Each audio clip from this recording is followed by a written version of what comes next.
বাসটা যখন 90 ফিট বা 80 ফিট পানির নিচে চলে গেল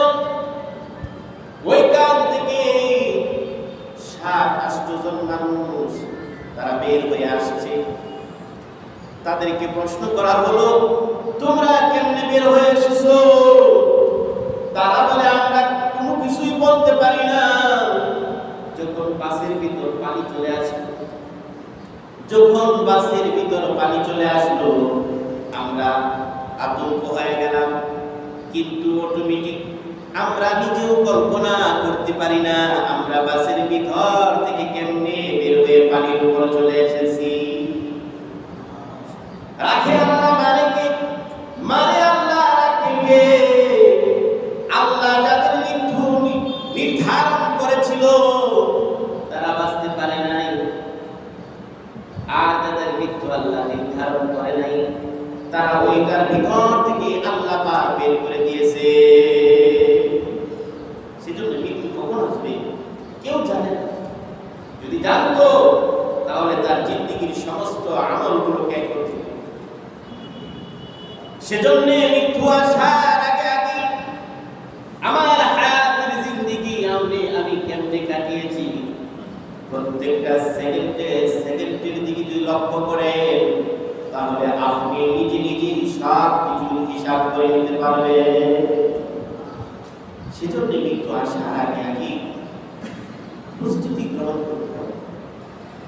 কারণ মৃত্যু আসার সিরিয়াল আছে, যাওয়ার কি নাই? সিরিয়াল নাই। কার কখন ডাক এসে যায় কেউ বলতে পারবে না, ঠিক না? তাহলে বলতেছিলাম এই মাসটার নাম কি মাস? আল্লাহ নবীর সাহাবায়ে কেরামের কেমন আমল ছিল? সাহাবায়ে কেরাম রমজান চলে যাওয়ার পর তারা কি আমল করত? তারা একাধারে একদিন দুই দিন নয়, একাধারে 6 মাস যাবত। কতদিন যাবত? একাধারে 6 মাস যাবত আল্লাহর কাছে ফরিয়াদ করত, রব্বে কারীম, রমজান মুবারক চলে গেছে, যত আমল করেছি, ইবাদত বন্দেগী করেছি আল্লাহ, সবগুলো ইবাদত আপনি কবুল করে নেন। কতদিন বলতো? 6 মাস যাবত আল্লাহর কাছে কন্টিনিউ প্রত্যেক দিন আল্লাহর কাছে বলতো, আল্লাহ এই রমজান মুবারকে যে আমল করেছি আল্লাহ তুমি তা কবুল করে নাও। কিন্তু আমাদের চিত্র ভিন্ন। রমজান চলে যাওয়ার সাথে সাথে গুনাহে নিয়োজিত হয়ে গিয়েছি, গুনার মধ্যে লিপ্ত হয়ে গিয়েছি। অথচ হাজার বছর আগে সাহাবায়ে কেরাম 6 মাস যাবত আল্লাহর কাছে ফরিয়াদ করত। যখন 6 মাস চলে যাইত, 6 মাস চলে যাওয়ার পর 7 মাসের বেলায় যখন পড়ত, তখন তারা আল্লাহকে বলত, আল্লাহ ও আমার আল্লাহ, একটু আল্লাহকে ডাকতেন, আল্লাহ ও আল্লাহ, আমাদের হায়াতটুকু আপনি রমজান পর্যন্ত পৌঁছায় দিয়ে। 6 মাস পর্যন্ত দোয়া করতেন, আল্লাহ কবুল করেন। 6 মাস চলে যাওয়ার পর আল্লাহকে বলতো, আল্লাহ আমাদের হায়াতটুকু ওই রমজান পর্যন্ত পৌঁছায় দিয়ে। এমন ভাবে তারা আল্লাহর কাছে দরখাস্ত করত। তাহলে আমাদের মাস থেকে রমজান চলে গেছে, শাওয়ালের 4 দিন হয়ে গেছে। শাওয়ালের আজকে প্রথম জুমা। এই রমজান মুবারক আমাকে আপনাকে কি শিক্ষা দিয়েছে তা কি জানার প্রয়োজন আছে না? অবশ্যই আছে। রমজান মুবারক প্রত্যেকটা মুসলমান নরনারীকে 5টি বিষয়ের উপর শিক্ষা দিয়েছে।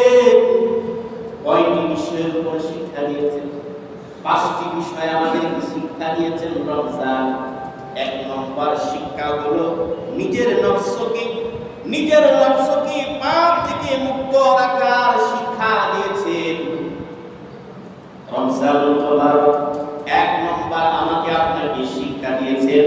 নিজের নফসকে পাপ থেকে মুক্তি রাখার শিক্ষা দিয়েছেন। কারণ যখন রমজান চলে এসেছিল, কোন একজন মানুষ মুসলমান মিথ্যা কথা বলে নাই, চুরি করে নাই, গীবত শাকায়াত করে নাই, অন্যের মাল না বলে আত্মসাৎ করে নাই, বলেও করে নাই, কারো ক্ষতি করে নাই। রমজান মাস পাপ থেকে দূরে ছিল, সর্বদাই তাসবিহ তাহলিল ইবাদত বন্দেগীর মাধ্যমে, সিয়াম সাধনার মাধ্যমে এই রমজানুল মুবারক কাটিয়েছেন প্রত্যেকটা নরনারী মুসলিম, ঠিক কিনা? তাহলে এই রমজান আমাদেরকে এক নম্বর কি শিক্ষা দিল? বলুন। নফসের হিফাজত, পাপ থেকে নিজেকে বিরত রাখা। যারা নিজেদেরকে পাপ থেকে বিরত রাখবে, এই শিক্ষা গ্রহণ করবে, তাদের কি প্রতিফল হবে, তাদের কি পুরস্কার হবে? আল্লাহ রাব্বুল আলামিন কোরআনুল কারীমের মধ্যে বর্ণনা করেন, ওয়া আম্মা মান খাফা মাকামা রাব্বিহি ওয়া আম্মা মান খাফা মাকামা রাব্বিহি ওয়া নাহান নাফসা আনিল হাওয়া ফাইন্নাল জান্নাতা হিয়াল মাওয়া। যারা আল্লাহর ভয়ে যেদিন আল্লাহর সাথে আল্লাহর সামনে দণ্ডায়মান হতে হবে, যেদিন আল্লাহর কাছে গিয়ে হাজির হতে হবে, ওই দিনের ভয়ে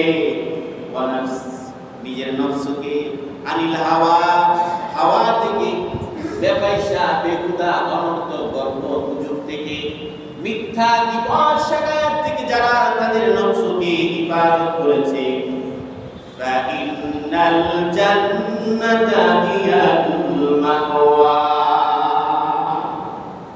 আল্লাহ রাব্বুল আলামিন তাদেরকে জান্নাতুল ফিরদাউস, সবচেয়ে বড় জান্নাত, ওই জান্নাতটা আল্লাহ রাব্বুল আলামিন তাদেরকে দান করবে যারা এই রমজান থেকে শিক্ষা গ্রহণ করেছে, নিজের নফসকে পাপ থেকে মুক্ত রেখেছে।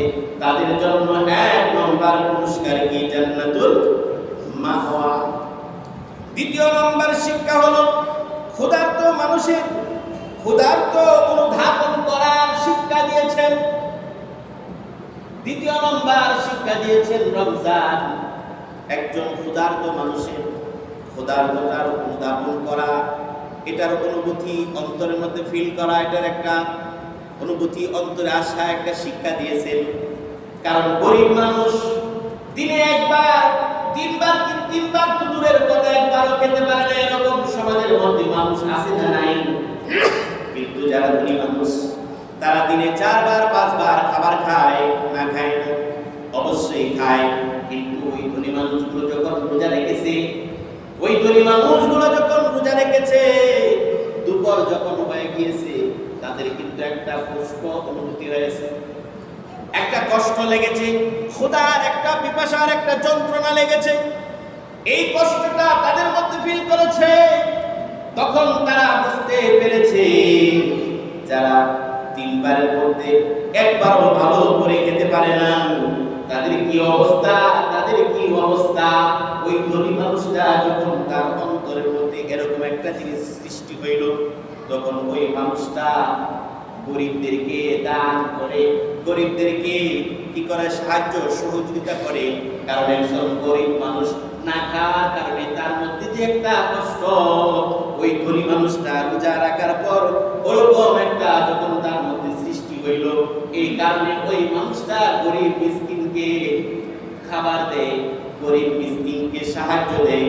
তাহলে দ্বিতীয় নম্বর শিক্ষা দিয়েছে রোজা আমাদেরকে ক্ষুধার্ত মানুষের ক্ষুধার্ত অনুধাবন করা।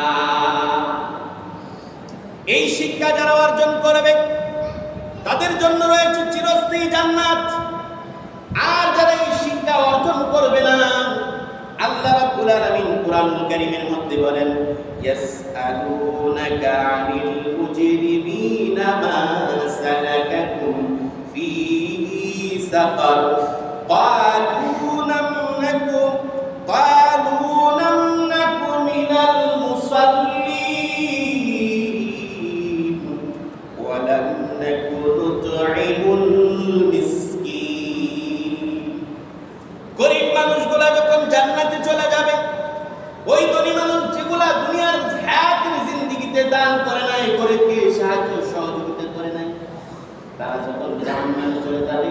ওই জান্নাতি মানুষগুলো তাদেরকে প্রশ্ন করবে, ইয়াসআলুনাকা আনিল মুজরিমিন মা সালাকাকুম ফি সাকার, কোন জিনিসে তোমাদেরকে জাহান্নামে নিয়েছে? অথচ তোমরা দুনিয়ার মধ্যে অনেক শান শৌকতে চলতা, তোমাদের খাবার দাবারের কোনো অভাব ছিল না, তোমাদেরকে কিসের কারণে জাহান্নামে পৌঁছে গিয়েছো? তখন তারা উত্তরে বলবে, আমরা দুইটা জিনিস না মানার কারণে আমরা জাহান্নামে চলে গিয়েছি। এক নম্বর হলো ক্বালু লাম নাকু মিনাল মুসাল্লিন, এক নম্বর কারণ হলো আমরা নামাজ পড়তাম না, কারণ আখিরাতের বিশ্বাস, আখিরাতের চিন্তা চেতনা আমার মধ্যে ছিল না। দুনিয়ার মধ্যে আমি শান শৌকতে চলতেছি, এই কারণে পরকাল কি এটা বিশ্বাস করি নাই, বা করছি কিন্তু নামাজ পড়ি নাই, নামাজের প্রতি অবহেলা করেছি, এই কারণে জাহান্নামে এসেছি। দ্বিতীয় নম্বর হলো ওয়ালাম নাকু নুতঈমুল মিসকিন, দ্বিতীয় কারণ হলো আমি গরিব দুঃখীকে খাবার তাদেরকে দিতাম না, সাহায্য সহযোগিতা করতাম না। আমার বাড়ির পাশে একজন গরিব অসহায় মুসলমান না খেয়ে শুয়ে রয়েছে, আমি খুরমা পোলাও খেয়ে রাতে যাপন করতেছি, কিন্তু একজন গরিব মানুষ সে না খেয়ে যে ঘুমিয়ে রয়েছে, এটার খবর আমি নেই নাই। এই কারণে, এই দুই কারণে আমি আজকে জাহান্নামে। তাহলে এই রমজান আমাদেরকে দ্বিতীয় নম্বর কি শিক্ষা দিয়েছে? ক্ষুধার্ত মানুষের, ক্ষুধার্ত এই যে একটা কষ্ট, এটা অনুধাবন করা, এটা কি করা, নিজের মধ্যে বাস্তবায়ন করা, যে আমি রোজা রাখলাম, রোজা রাখার কারণে কি কষ্ট হয়েছে, এই কষ্টটা তার মধ্যে যে আছে, এই কারণে কি করা, এটা একটা অনুধাবন নিজের অন্তরের মধ্যে কি করা, সৃষ্টি করা। তৃতীয় নম্বর হলো মানুষকে খাওয়ানোর জন্য উৎসাহিত করার শিক্ষা দিয়েছে। রমজান মানুষকে খাওয়ানোর জন্য, মানুষকে খাবার খাওয়ানোর জন্য উৎসাহিত করেছে।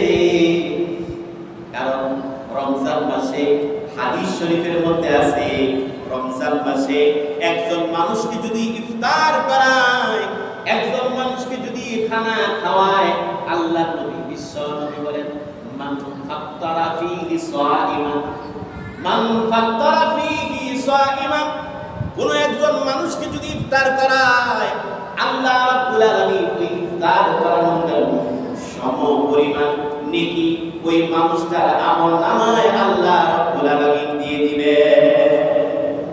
তাহলে এই রমজান তৃতীয় নম্বর জিনিস আমাদেরকে কি শিক্ষা দিয়েছে?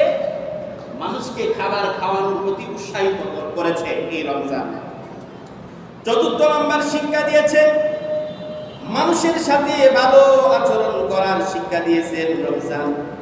রমজান মানুষের সাথে ভালো আচরণ করার শিক্ষা দিয়েছেন, ভালো ব্যবহার করার শিক্ষা দিয়েছেন। কারণ রমজান মাসে একজন মানুষ বেহুদা অনর্থক ফালতু কথা কারোর সাথে বলে না, কারোর সাথে ঝগড়া করে না, মানুষের সাথে ভালো ব্যবহার করে, মানুষের সাথে ঝগড়া করে না। কেউ যদি ঝগড়া করতে চায় তখন সেই মানুষটা বলে ইন্নী সাইমুন, ইন্নী সাইমুন, আমি একজন রোজাদার, তোমার সাথে আমি ঝগড়া ফাসাদ করব না। তাহলে এই রোজা চতুর্থ নম্বর হলো কি শিক্ষা দিয়েছে? মানুষের সাথে ভালো ব্যবহার করার শিক্ষা দিয়েছেন। আল্লাহ নবী, বিশ্ব নবী বলেন, কোন একজন মানুষ যদি কোন একজন মানুষের সাথে ভালো ব্যবহার করে 1000 রাকাত নফল নামাজের চেয়ে বেশি সওয়াব। আর কোন একজন মানুষ যদি কোন একজন মানুষের সাথে খুশি মুখে কথা বলে, হাসি মুখে কথা বলে, সারা রাত তাহাজ্জুদ নামাজ পড়লে যে পরিমাণ নেকি হবে, ওই পরিমাণ নেকি আল্লাহ তাআলা ওই বান্দাটার আমলনামায় লিখে দিবে। তাহলে চতুর্থ নম্বর কি শিক্ষা দিয়েছেন? কি শিক্ষা দিয়েছেন? ভালো ব্যবহার শিক্ষা দিয়েছেন রমজান। পঞ্চম নম্বর রমজান আমাদেরকে কি শিক্ষা দিয়েছেন? পঞ্চম নম্বর শিক্ষা দিয়েছে আল্লাহ পাকের দাসত্ব এবং গোলামি করার শিক্ষা দিয়েছে। রমজানুল মুবারক আল্লাহ পাকের দাসত্ব এবং গোলামি করার শিক্ষা দিয়েছেন। কারণ রমজান মাসে একজন মানুষ সে সারা জীবন নামাজ পড়ে নাই, রমজান মাসে কিন্তু সে নামাজ পড়ছে, তারাবি পড়ছে, রোজা রাখছে। তাহলে বোঝা গেল এই রমজান মুবারক আমাকে আপনাকে আল্লাহ পাকের দাসত্ব এবং গোলামীর শিক্ষা দিয়েছে। আল্লাহ রাব্বুল আলামিন কোরআনুল কারীমের মধ্যে বলেন, ইয়া আইয়ুহাল্লাযীনা আমানু আতিউল্লাহা ওয়া আতিউর রাসূল ওয়া লা তুবতিলু আমালাকুম। আল্লাহ রাব্বুল আলামিন কোরআনুল কারীমের মধ্যে বলেন, হে ঈমানদারগণ, তোমরা আল্লাহর আনুগত্য করো এবং রাসূলের আনুগত্য করো। কার আনুগত্যের কথা বললেন? আল্লাহর আনুগত্য করো এবং রাসূলের আনুগত্য করো। এই রমজানুল মুবারকের মাধ্যমে তোমরা তোমাদের আত্মাকে পরিশুদ্ধ করো এবং আল্লাহ পাকের আনুগত্য করো, রাসূলের আনুগত্য করো। ওয়ালা তুবতিলু আমালাকুম, এবং তোমাদের আমলগুলোকে নষ্ট করে দিও না। রমজানুল মুবারক পাইলাম, ইবাদত করলাম, শাওয়ালের চাঁদ উদিত হওয়ার সাথে সাথে নাফরমানি করা শুরু করলাম। রমজান মাসে আল্লাহ এবং রাসূলের আনুগত্য করেছি, শাওয়াল মাস আসার সাথে সাথেই আমি আনুগত্য ছেড়ে দিয়েছি। সেজন্য আল্লাহ বলেন, ওয়ালা তুবতিলু আমালাকুম, তোমরা তোমাদের আমলগুলোকে নষ্ট করে দিও না। কারণ শাওয়াল মাসও হলো ইবাদতের মাস। 30 রমজান 30টা রোজা রেখেছি, 1 10, তাহলে হয় কত? 9 মাস। আর শাওয়ালের 6টা রোজা যদি রাখো তাহলে হবে কত? 60, 1 2 10 হয়, 6 10 60। বছর কত দিনে? 365 দিনে। 365 দিনের রোজা রাখার সমপরিমাণ সব তোমরা পাইবা। আল্লাহর নবী বিশ্ব নবী বলেন, সামা রমাদান সুম্মা তাবাউ সিত্তাম মিন শাওয়ালিন কানা কাসিয়ামিদ দাহর। তোমরা যদি রমজান মুবারকের পরে শাওয়াল মাসের 6টা রোজা রাখো, আল্লাহ রাব্বুল আলামিন তোমাকে এই 6 রোজা রাখার কারণে গোটা 1 বছর রোজা রাখার সমপরিমাণ নেকি দান করবে। কিন্তু তোমাদের ওয়ালা তুবতিলু আমালাকুম, তোমাদের আমলগুলোকে নষ্ট করিও না। আমলের মধ্যে জড়িত থাকো। কয় রোজা রাখো? 6 রোজা। 6 রোজা কিভাবে রাখবো? কি লাগাতার রাখবো না ভেঙে ভেঙে রাখবো? এটা দুটোটাই সূরত আছে। আপনি ইচ্ছা করলে লাগাতারও রাখতে পারেন, অথবা কি আজকে একটা পরশুদিন আরেকটা, এরকমও রাখতে পারেন। এখন প্রশ্ন হলো, হুজুর আমার তো রমজানে অসুস্থতার কারণে বা সফরের কারণে রোজা ভেঙে গেছে, এখন আমি কি শাওয়াল মাসের রোজা আগে রাখবো না শাওয়ালের রোজা আগে রাখবো? এটার মধ্যে 2টা সূরত আছে। যা আপনি ইচ্ছা করলে রমজানের কাজা আগে রাখবেন, পরে শাওয়ালের রোজা রাখবেন, অথবা আপনি শাওয়ালের রোজা রাখেন, পরে কাজা রাখেন। দুটো সূরত আছে। সেজন্য আল্লাহর নবী বিশ্ব নবী সরকারে দু আলম মুহাম্মদ আরবি সাল্লাল্লাহু আলাইহি ওয়াসাল্লাম বলেন, মান সামা রমাদান সুম্মা তাবাউ সিত্তাম মিন শাওয়ালিন কানা কাসিয়ামিদ দাহর। এই মানুষটা শাওয়াল মাসে 6টি রোজা রাখবে, মহান আল্লাহ রাব্বুল আলামিন তাকে 1 বছর রোজা রাখার সম পরিমাণ নেকি দান করবে।